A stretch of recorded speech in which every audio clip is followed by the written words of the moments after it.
And I've talked about ownership before, when, I always paint this picture. And this is something I got from Jocko Willink. You should totally check out his podcast, the Jocko Willink podcast, if I'm not mistaken.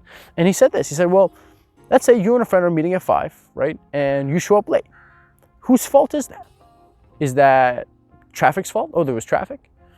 Is that, there was a person driving really slow in front of me? Or could you have left the house earlier? Whose fault is that? I was thinking about trust recently. I was thinking about trusting people and relying on people. It's something that happens, unfortunately, to too many people. Is you put your trust in someone. You rely on someone for something. And for whatever reason, it doesn't work, right? They quote unquote stab you on the back, or there's a betrayal, or they're not who you thought they were. And the problem really arises, first of all, I think the biggest thing that hurts is because you have a certain image for someone. And then when they do that, when they turn their back on you, right? Whether they talk behind your back or they show their true personality, or they pick something in front of you, right? They do something that is totally out of character. You're like, wow. And I think the reason why it hurts is actually not because of what they did to you, but because it's what your perception of them was and now what it's turned into. My friends, if you get bitten by a snake, who do you blame? The snake that bit you, or yourself for trying to pet it? If I'm ever in a situation where someone betrays my trust, betrays my trust could be as small as me and someone are gonna work on a project together, right? And I show up and he hasn't done anything, or he just completely messes up or slacked off. We hand it in and we get 50%. And that's only because of the 50% that I actually did. Whose fault is that? Many people might say, Daniel, it's your partner's fault. You do your job, you do your thing. That was on him. I would disagree. I would take full 100% ownership for that. And the reason was, it's not your fault, it's mine. It's my judgment. It's my mischaracterization of you when I picked you to be my partner. It's my fault. I misjudged. I thought you were someone else. Thus, I put my faith in your hands, and that's what you did with it. That's not your problem. You're a snake. You bit me. That's what snakes do. It's my problem for trying to pet you.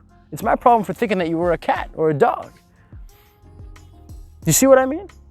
Now you say, well, Daniel, why would you openly take? Because my friends, when you take responsibility, that's how you can grow. That's how you can become better. The moment you say, no, it wasn't my fault. He was this, he was that. Sure, let's say it was his fault. But it was equally, my fault. Why did I approach him as a partner? Why didn't I approach anyone else? Or maybe he approached me. Well, did I have to say yes? Was someone holding a gun to my head saying, Daniel, you have to, or what, it was impolite to say no? No, it would not be. There's impoliteness, and then there's you're not thinking clearly. And in my opinion, it's, whenever you're in those situations where you feel like someone has misused your trust, I'm not saying beat yourself up over it, but really take a step back and be like, okay, now I've learned a lesson. And really, again, if you're taking my philosophy, okay, I am to blame. I have to really think through before I'm going to put my trust in someone else's hands again. And that was my fault. I misjudged you. I got to take a step back and go, at what point did I deem you as a reliable person to put this in your hands? What was it that tricked me? Or what was it that made me think that you could be trustworthy of this? And like any other sports team, we'd go back to the drawing board, think about that, and go, okay, that's what happened. I'm going to make sure that I look out for these red flags, and we'll see what happens in the future. And we will actively work to prevent that from happening again. Because, my friends, when you take ownership, now, in my opinion, there's less chances of it happening again in the future. Because when you say, hey, that was my mistake, it's like, well, now who has to fix it? You, my friends, you have to fix it. But if you say, hey, no, it wasn't my fault, that person was just untrustworthy, that person was just untrustworthy, everybody abuses my trust, at some point you just got to ask, man, who are you giving your trust to? And I know it sounds like, Daniel, why are you attacking the victim? And again, this is just my philosophy. This is just what I go with, and it's worked well for me. So I just want to share it out there. Not for you to agree, not for you to disagree, but just for you to understand, to think of it from your perspective. How do you deal with things? What do you do when you place your trust in someone and someone actively betrays you? Who do you go to blame?